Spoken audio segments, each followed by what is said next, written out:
During Dakota Fest this August, as we talk about navigating volatile commodity and livestock markets. This is Jesse Allen, and I'll be hosting a live market panel on Wednesday, August 16th at noon in the Dakota Fest Education Center on the grounds in Mitchell, South Dakota. I'll be joined for market analysis by Mike Miner of Professional Ag Marketing and Ross Nadwick of Van On & Company as we get you up to speed on the dynamics and continued volatility in the grain and livestock markets.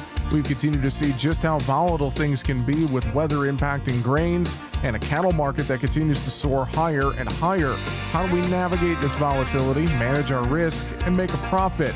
We'll discuss that and much more during our marketing panel, Navigating Volatile Commodity and Livestock Markets during Dakota Fest, coming up on Wednesday, August 16th at noon on the grounds in Mitchell, South Dakota. We hope you can join us.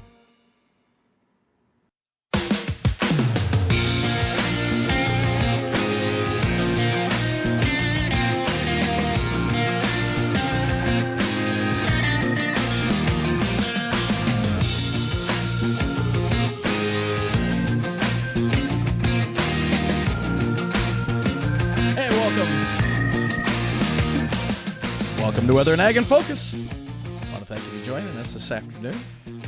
It's Tuesday. Jumping ahead of things. Don't forget to get your Mega Millions ticket for tonight and share it with me, Bridgette, and Justin. Thank you for joining us. I'm Chief Meteorologist Dean Wysocki. Oh. You're slacking. That's along with meteorologist, my head is in the clouds, Justin Storm. Voice is always yelling. That's more accurate. That is way more accurate. Stop talking, you. And our wonderful, talented ag director, Bridgette Readel. We're playing. Where is Bridgette today? Because I think I see rain. Are there raindrops on your car? There's raindrops on Bridgette's car. So that means there are. We better stick rain in the forecast. I am right north of Larimore, and there's just a little passing shower, and it's okay. I'll take it. That's a nice thing. Right? Mm-hmm. Absolutely. Yeah, there's a little bit of rain on radar. We're seeing clouds increase right now in the FM area.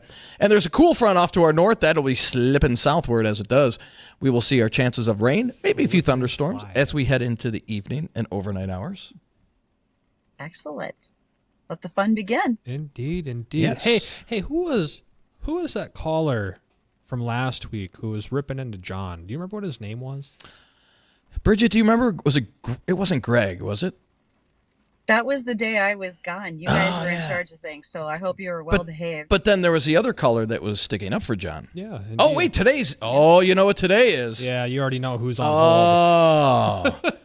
I was going to say someone's about to be clicking their radio off here, but that's okay. Today is, Bridgette, it's not only Tillage Tuesday, but it's Chemtrail Spray Day, the day the government flies over with their chemtrails. However, it's cloudy outside. So you can't see them. So, but are they is it really happening? I don't know. I wonder if John, if he has anything to say about this. Welcome to the show, John. I'm way up in the tower. I'm up above the changing the light bulb today, or what do they got you up there for? Well, yeah, somebody's got to do it. You know, they get paid really well, those tower climbers. Do they? They did. You didn't, when you signed up for that contract, you got paid per foot, right? Not per job, right? I'll have to check. Hey, you hear that clicking? That's every time John joins the show. I heard that. That's what one of our callers said. You could hear it audibly. I think what that is that static electricity in an old landline that, what's his name down there in that their strange German-Russian part of North Dakota. You know, the guys, they don't have no sense of humor. They get angry about little things like when Lena leaves out, kind of shorts them on tater tots because the price of tater tots has gone up for hot dish. Okay, first of all, hold on a second. John, you're talking to somebody... John, you're talking to somebody who's from that area, and now you're totally mixing it up because Lena and Oli are from up north, not from where I'm at. Okay, so, well, do you want me to change it to? Do you want me to change it to Gunter or Dirks or something, that sounds more like German Russian? I don't know. Let's see. What would be a good Russian name, guys? What would be a good Russian name? All the things that I would say to you are all the things I would say to you are basically swearing in German, and I'm not allowed to do that on air. Yeah, I haven't gotten our beep button fixed from the last time we had to use it. Well, if Jay's callers weren't so vicious some days, he wouldn't be wearing that button out, Yeah, right. Right. So is it pine nuts today? Is it chemtrail, or is it small animal forecast from you, John? I'm going to go with the small animal forecast. Okay. And so far, nobody is taking cover yet, so I think we're safe for a few hours. But I'm kind of leery because, I held off mowing the lawn last night there, Dean. I got distracted, hearing about your ninja event. And out of everything you could have come up with, it's the ninja blender that got you. Yeah, could have made up a better story than shark. That. A shark. I thought he was practicing for Ninja Warriors.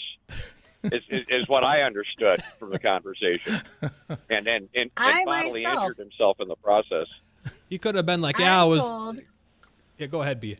I told the one-handed wonder Wysocki yesterday he could have come up with a far better story that incorporated ninja, and it wasn't even a blender. But did he go with that? No. You could have been like, I was getting robbed, and he's throwing ninja stars at me, and I blocked 2 of them. I dodged the other 3, but that 5th one got me right in the thumb, but he was so scared he took off running because I didn't even flinch as it was bleeding. The sad reality is once again, Dean has proven that men never read the instructions before we use something. Because there is a line in that book that does say, caution, sharp blades, handle with care. So I should probably not even worry about that lawsuit. I shouldn't contact a lawyer. Probably not going to go anywhere. Nah, well, you never know. I mean, the McDonald's one did eventually. Yeah, right. I myself would just opt for buying a Mega Millions ticket today, Dean. I think your odds are probably slightly better at winning that than any lawsuit. There you go. All right. Well, yeah, John, thanks for calling in, man. Thanks, John. Appreciate it. All right. So he was using the small pet forecast. Said we're okay for a couple hours. Yeah, because it looks like there's a few sprinkles like just north of town here. Yeah, up by Grand, up in my neck of the woods. Looks like my yard is barely getting watered right now. Yeah, but there is rain in the forecast. Pretty scattered today, and then I think our best chance of rain this week is coming Thursday, with a little more widespread rain, and then another shot Sunday. So we continue to have this flow coming in from the northwest, and that does 2 things. It gives us these little systems every couple of days, but it also drags down that smoke from Western Canada. So air quality alert in effect today on the Minnesota side. Still the same here. I mean, it's air quality is moderate, so if you're heading out and you're sensitive to that, asthma, whatnot, might want to limit your time outdoors this afternoon. Other than that, it's a warm one. Warmest day of the week today. Should reach the mid-80s, so cool. Little summer-like feel. We're not done with the 90s this month. I still see at least a couple 90-degree days heading our way. So, any significant amount of rain possible over the next week, or what are we looking at? Define significant. Well, let's just go with anyone is going to see over an inch of rain over the next week. Let's go through this upcoming weekend. I know it's a little ways out. Yeah, possibly. I mean, you get caught under any of these storms. You could get a quick, anything widespread inch. I'd say widespread half inch for a lot of us. That's not bad. A widespread half inch for quite a bit. And now, Bridgette, so, corn's tasseling, obviously, and this is timely rain. This is definitely helping. This is not, or is it at the point where, you know what? Yeah, it just doesn't matter at this point. Well, so think about the multitude of crops that we have out in the field as of yet, right? We were about to start wheat harvest, so really not any good for the wheat at this point. But we do corn, soybeans, dry beans, sunflowers are still taking up moisture, sugar beets, potatoes. So for everybody else, yeah, they're still ready to go. And not all the wheat is ready. There's still some green fields of wheat that don't mind the rain. But I've had a couple calls this morning about folks wanting to desiccate their crop because it's time. They're ready to start spraying that crop down. Some folks are even going to go back to swathing it because they just felt that was the better way to ripen that crop before they run it through a combine. Now, did we hear from Farmer Jim how much rainfall rain fell over the weekend on our soybeans? We did. We had about an inch of rain on our soybeans. Jim did text me that and let me know what it was. So right now we're sitting okay. So we got about an inch of rain there, and the three of us will be out on that field tomorrow afternoon. So we'll get a chance to take a little look at it and see how things are coming along. Well, I will. We are? We are. Check your email, boys. Check your email. Wait, we get emails? Was the email from Bridgette? Uh-huh. Uh-oh. Oh, you said always delete those emails. Right. That's what I thought. That's what you told me, Justin. You said, well, I don't want to I'll go search in the deleted folder. So this is why I bring things up here. So it's like I have, hundreds of thousands of witnesses to the fact that I told y'all what's going on. Gotta love it. Gotta love it. Well, we got a fun guest that's joining us here in a couple minutes, returning guest. That's Yes. Dr. Emily Fox. And she'll be joining us here in our next segment. But before we do that, we're going to head over to the Red Wing Shoes phone line. If you ever want to join in on the conversation, crack any jokes or a little friendly banter with John, give us a call, 701-293-9000. We're going to bring in Ken to the show. Ken, thanks for calling. Where are you calling from, and what's your question or comment? Calling from the Fergus Falls area. Hey, right Got a on. quick question. Maybe Bridgette can answer this too. Swathing versus spraying. Okay. Which, for what reason do you do why? Okay. So when a lot of the grain got planted this year, some of it went into drier soils and didn't all emerge at the same time. So you have that unevenness where some grain's more ripe than others. So now, one of the ways that you can go ahead and you can spray that grain to even it out, right? So the majority of your field is at maturity, but not quite all of it. So what you would do is you could spray the field with a desiccant so that grain all dies down at the same time and it's ready to harvest. You don't have a bunch of immature kernels in there with maturity. Swathing does the same thing, where you literally could look like a big mower, but it's got a reel on it, so it puts everything into one large swath. That swath will lay on the ground, and it will dry due to Mother Nature, so that when you're ready to run the combine across it and pick it up and harvest it, then your grain is all mature at the same time. Does that help, Ken? So it's essentially they're both doing the same thing, except obviously one's chemical and one's mechanical, correct? Or does Correct. Does say the wheat, does the fruit of the wheat, does that actually ripen more once it's been swathed at all, or does it just it's dead, it stays the same? Yeah, everything is pretty much going to stay the same. You want the plant material to dry down at that point, because if you're trying to harvest green stalks, that type of thing, they don't thrash through the combine very well. So it's a method of making sure that you can do a better job of running the combine over it and gathering up all the seed that you need.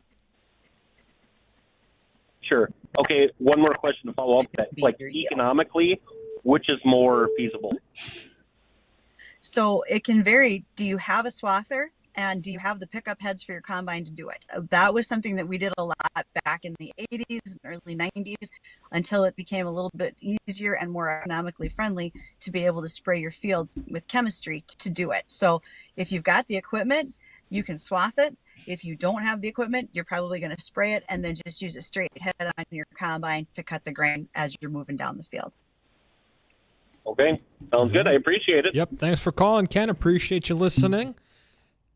Thank Now, you, Ken. We're going to get Dr. Emily Fox from Ashley Vet Clinic on the line with us. We're going to find out a bunch of new questions that we have, and the esteemed question that we haven't been able to get answered in weeks, ever since Bridgette told us that they will sometimes put a magnet inside of a cow's stomach. And how does that magnet not just go through the cow? So we're going to get that answered and so much more. And if you have any questions or just want to join in on the conversation, again, feel free to reach out to us. We'll take you live on the air, 701-293-9000. Stay tuned. We'll be right back. They'll have you laughing right along with them. They're Bonnie and Friends. I'm also training in an intern, so we're going to try our best to work on that, I scared him too. yesterday. I yelled at him. I said, Grant, you starting? He goes, yeah, today's supposed to be my first day. I said, also, if you don't play your cards right, it might be your last day. Make the kid paranoid. We want people to work for us. We want them to stay, guys. He looked really nervous. Yeah, with Bonnie's like, okay, yeah, sounds great. Boss comes out of the office, Bonnie! Sorry. Bonnie and Friends, Catch them weekday mornings beginning at 5. On MyPillow's 20-year anniversary with over 80 million MyPillows sold, Mike Lindell and the MyPillow employees want to thank each and every one of you by giving you the lowest prices in history on their MyPillows. Queen size MyPillows regular price $69.98, now just $19.98, and $10 more for king size. MyPillow's patented feel adjusted to your exact individual needs to help you get the best sleep ever. Go to mypillow.com, click on the radio listener podcast square to get Mike's amazing offer on the queen size MyPillow for only $19.98, or call 800-875-0644 and use the promo code WDAY. Also receive deep discounts on all MyPillow products such as bed sheets, mattress toppers, pet beds, mattresses, My Slippers, and take advantage of the biggest sale in MyPillow's history. Go to mypillow.com or call 800-875-0644 using promo code WDAY.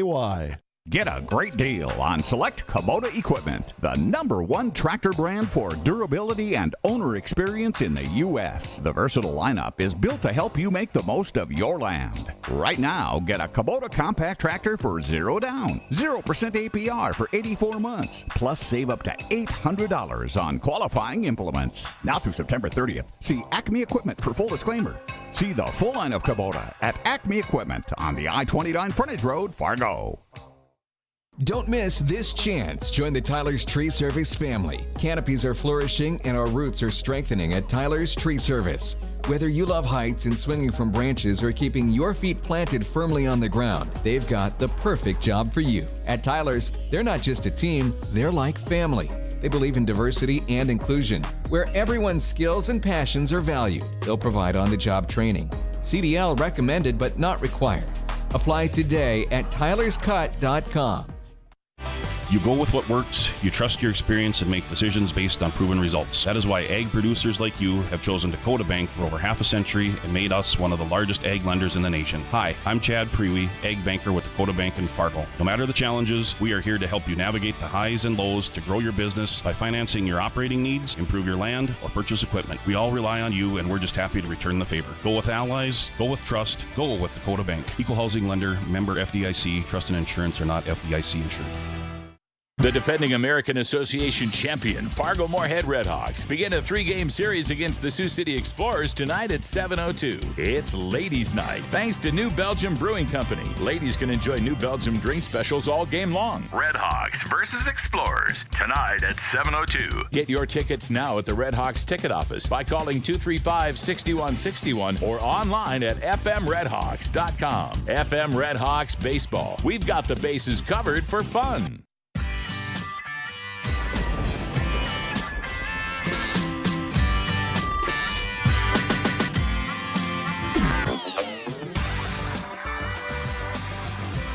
Welcome to WDAY, Weather and Ag in Focus. Happy to have you joining us here on Weather and Ag in Focus. And want to give a shout out to our sponsors for our Here We Grow project.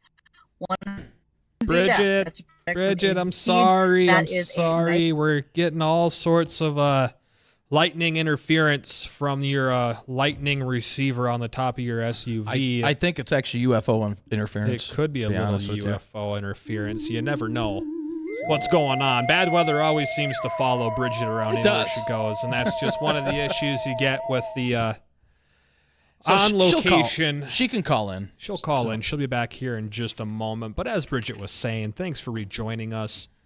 It's at this time that we're going to bring in our one of our favorite guests, at least one of my favorite, and that's Dr. Emily Fox. How's it going, Emily? What's been going on of late?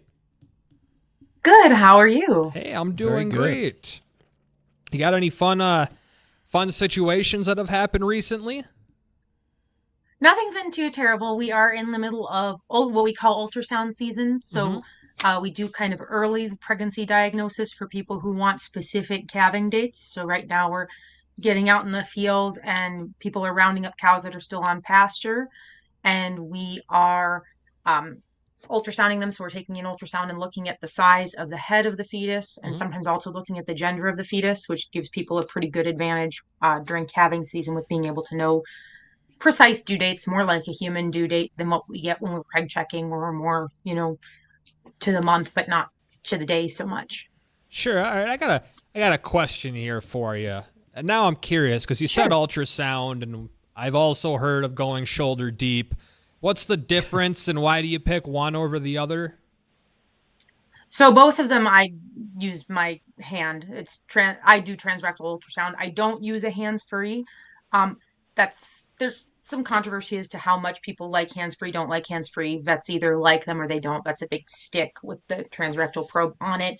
I find I've used them a bunch and I've never really been able to get the same quality of shots, but there certainly are people who do. But all of us here still go transrectal ultrasounding. So yes, either rectal manual palpation, which is just by hand, or truly transrectal ultrasounding, but that's still by hand are what we do to diagnose pregnancy in cattle. I see. And at this point in pregnancy with the cows, I'm imagining those are going to be spring births, as most of them are. Is that the typical thing right now? Yes, it is. Okay. And how long does that take? Is that compared to humans, 9 months? Is it about the same? Fairly similar. So it's about 283 days for your average cow, 280 for heifers, sometimes a little bit less depending on how they're bred. I see. So, Emily, thank you for being a part of our conversation today, and especially because when I first said that there's a magnet in a cow's belly, nobody around here believed me on that. And there really can be. And then, of course, the next question was, well, what does it look like? How come it doesn't just come right back out of the cow? What's the purpose? So here we go. It is now time for Dr. Emily Fox's veterinarian lesson on cow magnets. Please go ahead. Sure. So I actually should have grabbed a magnet, and I can certainly grab one when we go on a break here in a minute so I can actually show anybody who's watching a magnet. So magnets are used for hardware disease, and I should back up and talk about what hardware disease is. Traumatic reticuloperitonitis, I think, is the board's word that we were supposed to use, but I haven't used that in years. But essentially, cows are outside, and we all know what a lot of yards look like. There's metal. My yard, for example, I purchased, we've cleaned it up a lot, but there's still just random metal that works its way out of the ground. Old nails. Sometimes you'll find wire in a bale. It's just kind of unavoidable, especially if you make ditch hay. Sometimes you find metal things.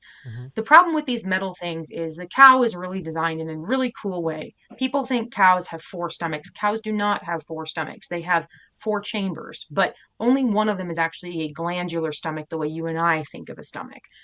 So a cow has a rumen, which is a very large kind of fermentation vat, and that's where the microbes are. When people talk about microbial fermentation, that's why they can eat grass and we can't. Their gut microbes help them digest it into things they can use. And so they've got this big vat of microbes that we have to keep pretty well balanced. And then that kind of pipes into the reticulum and the omasum, which are kind of, the omasum's a drying center. The reticulum is kind of a drain trap. And then that all finally goes into the abomasum, which is the true glandular stomach that people talk about when they're talking about a cow's stomach, the part that actually secretes acid, because none of the rest of that stomach secretes any stomach acid. So one thing when we're talking about all this is it's a great evolutionary design. It's a great design for an animal, except for one thing, and that is where the reticulum sits. So it kind of goes this way towards the head of the cow, and the reticulum, the drain trap, is sitting right by the diaphragm and the liver. And the diaphragm is what separates your abdomen from your thorax, where your lungs and your heart are, which is a negative pressure area, from your guts, for a lack of a better word.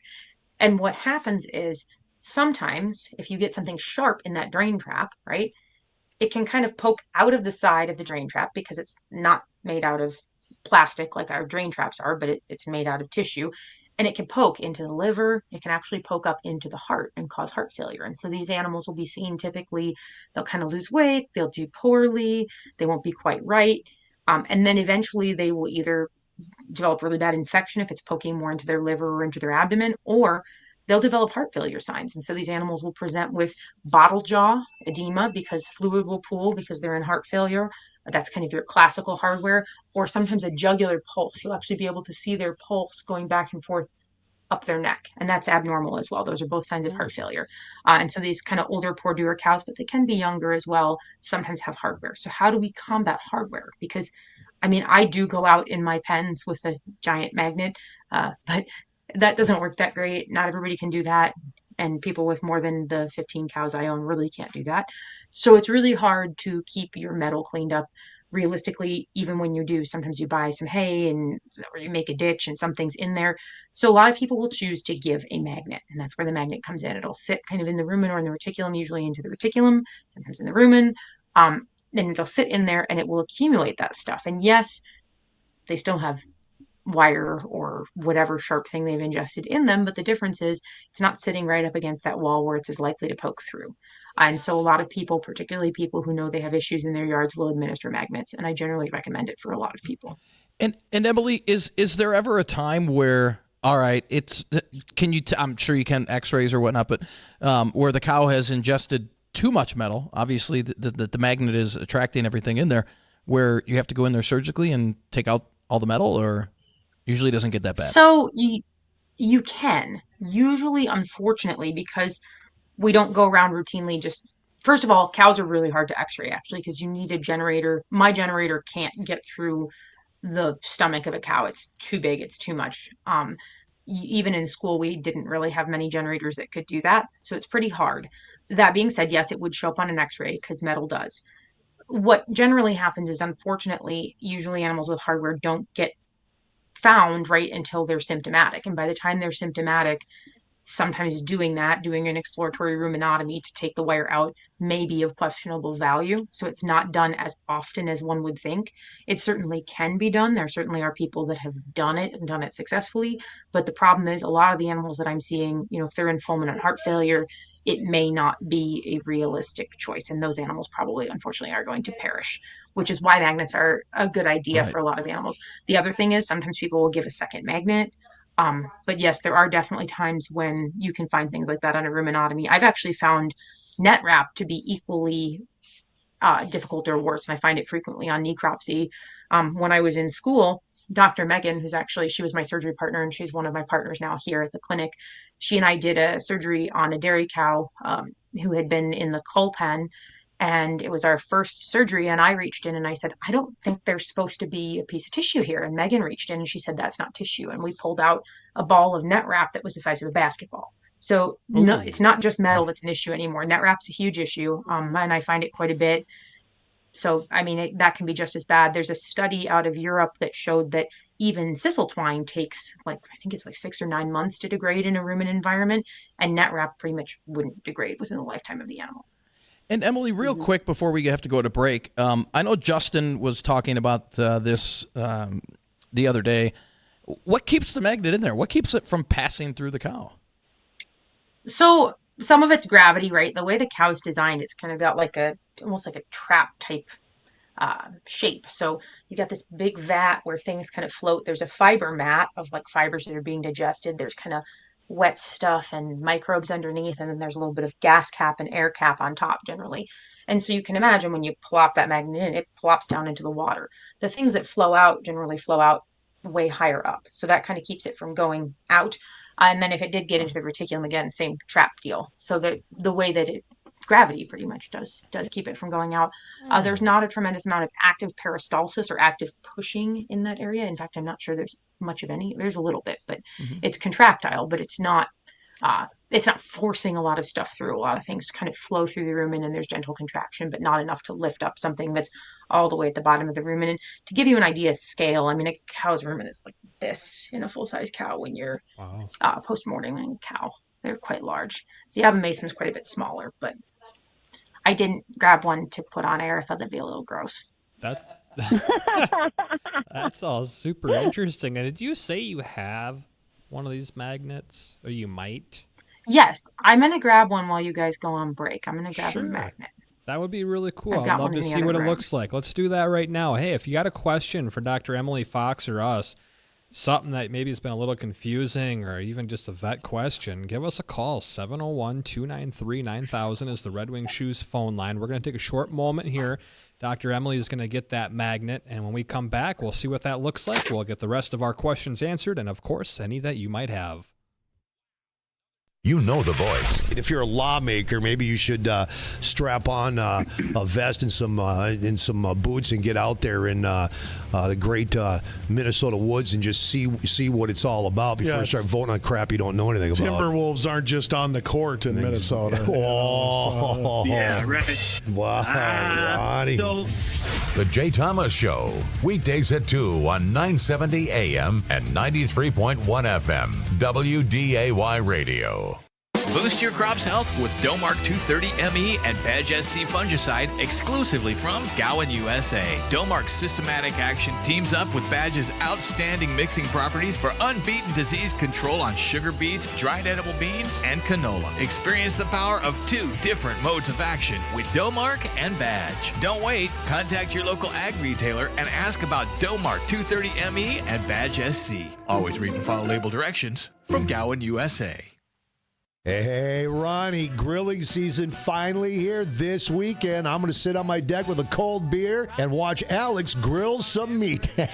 Speaking of meat, Jay, our great friends from Meats by John and Wayne will be giving away a meat bundle this Thursday on your show. All you have to do is listen for the call-in song. Cheeseburger in paradise.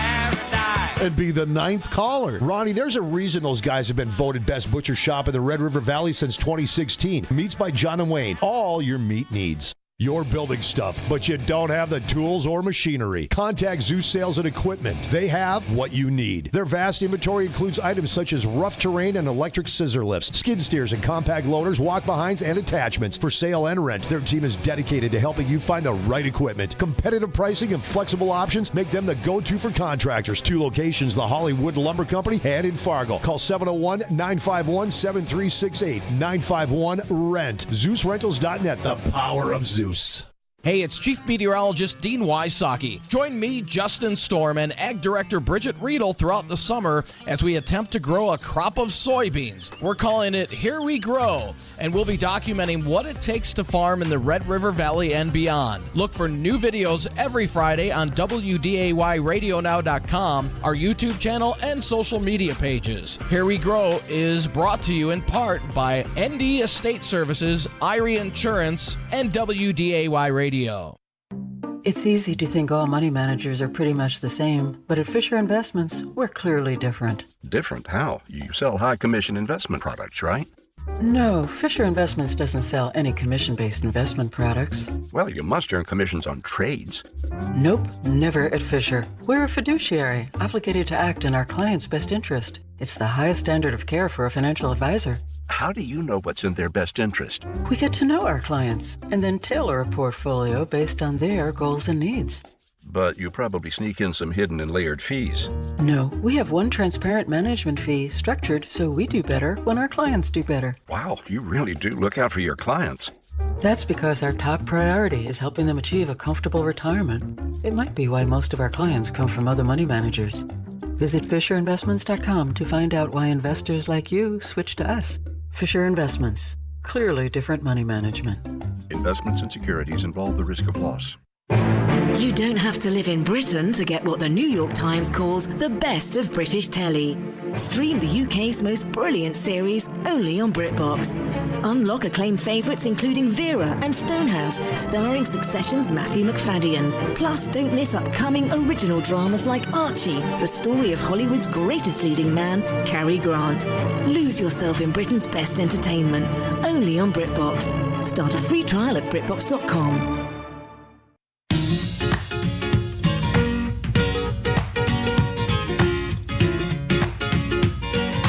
Hello, folks, and welcome back to WDAY Weather and Ag in Focus. Really glad that you are taking the time to join us.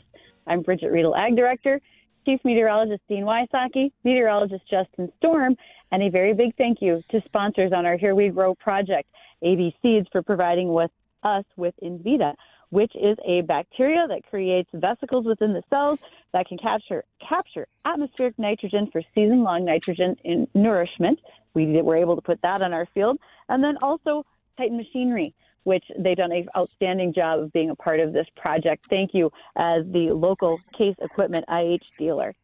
So we are visiting with our returning one of our favorite guests, and that's Dr. Emily Fox. She's with the Ashley Vet Clinic in Ashley, North Dakota. She's answering all the questions about why there's a magnet in a cow's stomach. And Emily, there was an email question for you, and that would be, what do the other 3 chambers in a cow do? Let's answer that question before we get to others.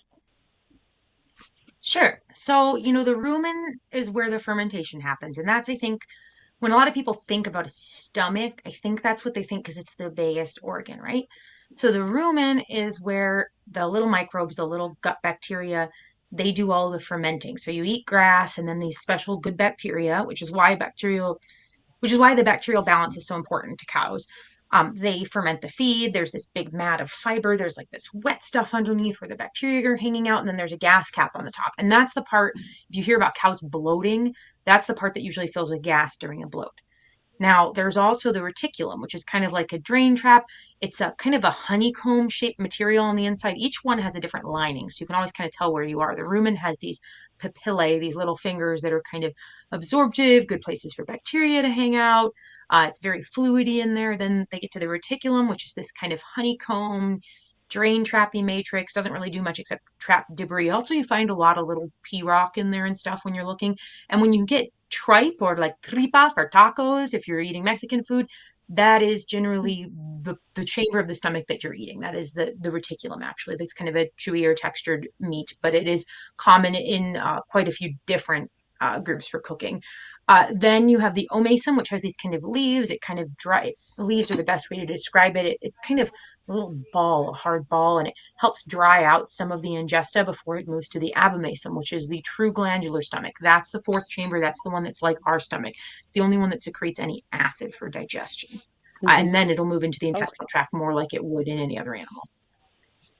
Okay, so really we should have reserved this entire hour just to talk about cow, their stomach, and chambers, because there's a lot literally going on right in there. But there was one other question, and again, for those who are listening, if you want to call us at 701-293-9000, that's the Red Wing Shoes phone line. One other thing we wanted to ask about today, Emily, is anthrax. There are now 4 head in North Dakota in Grant County that are confirmed with anthrax. I had a question earlier today asking me if that's the same anthrax that could be a threat to human health. And I think they're very different. And can you help explain that? So they are technically the same anthrax, but I also don't want people to be alarmed.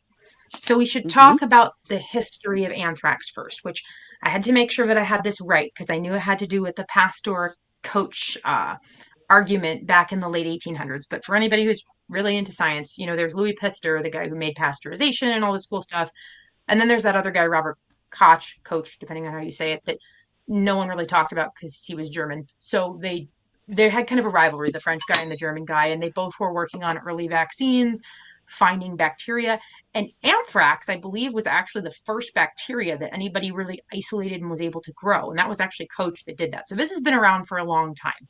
And it was a huge detriment to the cattle industry and the sheep industry in particular in all of Europe as well as in North America. And one of the biggest issues that they had was the respiratory form of anthrax, which I'll get into because anthrax is a very complicated disease, unfortunately. But the most important thing to remember is that this disease has been around for a long time. A lot of people didn't really know about it until the 2001 anthrax terror event, which is a little bit different. And we can talk about that briefly, although I'm certainly not an expert on bioweapons. But that kind of is the history, is that anthrax has been around for a long time. They used to call it wool sorters disease in England because people who were dealing with wool from infected sheep often ended up with anthrax. So it was a huge problem. It still is a huge problem in the developing world. There are plenty of countries where anthrax has not been eradicated and where proper treatment is not available. And people do still die of anthrax. So it is something to be conscientious of. And I think we should treat it with that level. We certainly shouldn't treat it with flippancy. However, in this case, most people are pretty safe. I have some training on anthrax safety as a veterinarian because I am more likely to be exposed than a member of the general public. So to start with, anthrax is a bacterium. It's a rod-shaped bacteria. So if anybody remembers from science class, you look under the microscope, you see like rods and, cocci and all the different shapes. It's a rod-shaped bacteria. And it can live in the environment for a long time. It can persist for a long time because it has the tendency to sporulate. So it can arise seemingly spontaneously. You're like, where did this come from? A lot of the time that's because it was in that area sometimes 70 or 100 years ago, and something like a flood or construction or a drought where animals are stirring up a lot of dirt suddenly makes it come out. So the Bacillus anthracis, the organism, is the same for any person, animal, etc. How it affects them can be a little bit different. Cattle and horses are particularly sensitive to anthrax, both animals. Pigs are less sensitive, people are somewhat sensitive. And there are multiple forms. The most common form of anthrax is what they call cutaneous anthrax, especially in people. So people, let's say I went out and I did a necropsy, so a postmortem exam on an animal that had anthrax. It's not that likely that I'm going to get respiratory anthrax, which is the more severe one, but it's very likely that if I have a small cut on my hand, I might get cutaneous anthrax, which is where that bacteria gets into my skin. And because it's a very killing bacteria, I get this area of necrosis, this like black, nasty area. Most of the time, cutaneous anthrax is not fatal. With treatment, it's, I think, never fatal. It's about 20% fatal, I believe, without treatment, but it's unlikely that anyone would go without treatment. Your arm gets kind of black and red and starts to necrose or kind of die. But people are usually all right. The respiratory form is more severe, and that's the form they used to see a lot in Europe, like at the turn of the 19th century. It was still a thing. There have been a couple cases of respiratory anthrax in the States in like the last 100 years, but they've all been people who have imported animal products like hides and wools from other countries that still have endemic anthrax, that still have an anthrax problem. We don't have it endemically here. Certainly you see it occasionally, what they would call sporadically, meaning it comes up out of the dirt, but we don't see it regularly. So the respiratory form is when you inhale these anthrax spores and they start to germinate in your body. And they come up kind of like flu symptoms, coughing, shortness of breath, almost like TB would affect a person. And it is very serious. It is still a problem. It definitely can be deadly. And then, of course, there have been efforts over the last 50 to 75 years to weaponize anthrax. I know there was an event in the former Soviet Union in the 70s where weaponized anthrax did get out of the lab, and it did kill quite a few people. That being said, anthrax is not spread person to person. It's spread from the spores. So person to person transfer, although not impossible, is incredibly rare. The most common way to be exposed to anthrax is during a postmortem examination, like I would perform. Hallmarks of anthrax would be things. Oh, go ahead. Oh no, I was fascinated by all of the different things that you're saying. I feel like I should be taking notes in a college class. It is really complicated. So you've asked me about something that's a pretty big topic. So hallmarks of anthrax, if you're calling me and you're my client and you say, Emily, I had this animal die, do you think it could be anthrax? I'm scared. Because, I'm probably going to get that call soon, right? Because people see it on the news and suddenly they're thinking about something they've never thought about before. And that's human nature. So the type of things that would make me think that maybe I should be concerned, if you said these animals looked fine and they died suddenly, because in cattle in particular, anthrax is almost never observed. You almost never see it. It presents with really high fevers, like 107. Animals are down, they're sick, sometimes they seizure, but it's rare to even see it. Usually you just find them dead. They bloat up pretty quick, which is not uncommon this time of the year with any dead animal. But one hallmark is generally they bleed and don't clot. They ooze dark blood out of like all their orifices and it does not clot. So they say, they always told us in school, cut an ear vein, that shouldn't really be full of unclotted blood. If it just keeps running like the animal's still alive, maybe you should be concerned and maybe you should call a public health official. That being said, they made it sound really simple. And in practice, there have been several things where I've been like, maybe this is, and then it is not. You're generally not supposed to take things back to your own lab and test them, although it would be easy to find on a microscope. So generally at that point, you would call the state vet. It is a reportable disease. So if you'd said I've had some sudden death, usually there's more than one. So, I found 6 cows dead in my pasture and I don't know why. And we've had a bunch of rain and drought enough to erode the soil. I might be concerned and I might start looking for anthrax as a possible cause. One of the reasons not to open the carcass, so you don't want to just go opening these, first of all, you could inhale those spores. You could get respiratory anthrax. You could certainly get cutaneous anthrax. But one of the other reasons that's important not to open these carcasses is because then you are going to let that blood back onto that soil, and that blood contains those spores. And so then you're going to create a whole nother problem. Wow. Wow. Okay. That's huge. Thank you so much for answering all of these questions, because people do want to know what's going on. Is it the same thing? Is it not? And cases are not that uncommon. They're found every year in North Dakota, or just about every year in North Dakota. The last time I think was in 2021. So again, not a terrible surprise, but with the cycle you said, drought, wet, et cetera, we're going to find a little bit of that happening here. So interesting to note. And Emily, real quick, do you have a picture? Do you have a magnet? Yeah, Did you got bring that magnet? Yeah. Oh wow! This is the I magnet. was expecting So this is something what a goes in lot the more, cow's to be stomach. honest. Nope. And then this is like a balling gun. So this is how you would give it. So you would put the magnet in here, Holy moly. and then you would put this into the cow's mouth, and then you would pop this, and out the magnet goes. Gnarly. How heavy is that? Roughly. I'm gonna say 3 The magnet? pounds. Yeah. Oh, The magnet? No, it's I was thinking. I mean, the it's big light. pole.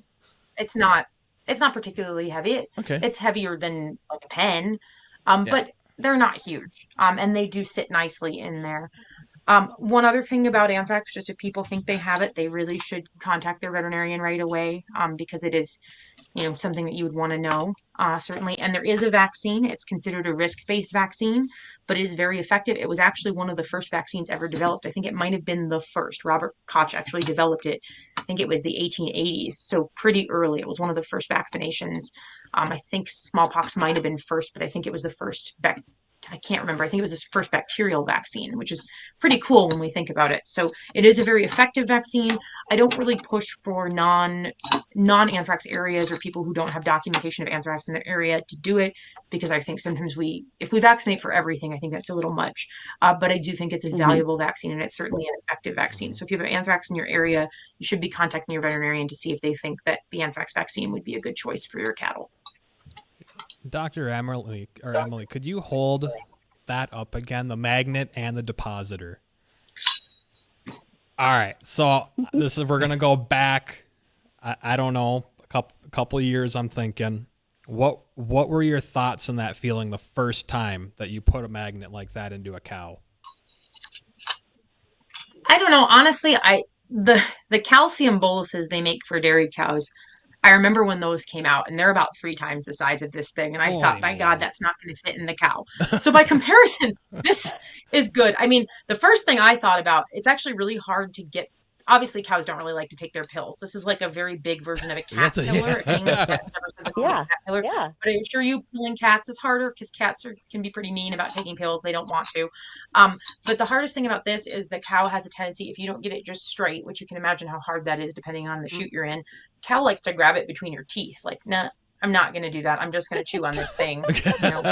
Go away. Pull down the cow's throat. But actually, balling guns are not uncommon. There are other pills that are administered this way, sulfa pills, like sustained boluses. If you want a cow to take something orally, you can imagine how much fun that is. Drenching a cow can be a challenge too. You have a big long tube if you're trying to make them take a drink, and there is a big drencher tube with a pump that we can use, and that can be a challenge to get in as well if the cow's really fighting you, or if you're in a situation without good restraint. But the best thing about cow magnets is you always have a magnet handy. I have these hanging various things to various metal things in my office, because nothing's better than a good strong magnet, and these are really strong. Awesome. Well, I'm going to bring in a caller here real quick. Emily and Greg here. I have about a minute left of our show. So, Greg, welcome to the show. What's your question? Yeah, this was actually this is a question about anthrax, and for the lady there, this was actually in a movie way back in the '60s. It was a timely movie, though. It was ranchers in Texas, and they discovered that their cattle they found a couple of cattle that were dead, and the older person that was running the ranch, he wanted to get the authorities to come like he should have, but the younger one who was played by Paul Newman, the actor, he wanted to quickly ship the cattle to Mexico and get them out of the area as fast as they could, and load them up on trucks and kind of do a fire sale, if you may say. And did you ever see that occurring where a rancher discovers anthrax on his ranch, and he panics and tries to destroy or get rid of the evidence, I guess you could say. I'll hang up and listen. No, I think that's definitely Hollywood. So first of all, if the animals already had anthrax, they'd die long before they reached Mexico. It is reasonable to move they got it wrong a little bit. I would recommend as the veterinarian moving the animals off of that pasture. There's no question. Right. But if they died, they would have died very quickly or en route. So moving them really wouldn't be of any benefit to anyone. Cut you off there, Emily. I'm sorry, but that's going to wrap it up for the show today. Emily, thanks so much for joining us. We really appreciate it. Love to have you again in the future. The Jay Thomas Show is coming up next. Mix to risk-off trade seen on Tuesday. This is the American Ag Network. I'm Jesse Allen with this market update. We're joined now by Arlen Suderman, Chief Commodities Economist at StoneX, for our market analysis. Arlen, as we look at the grain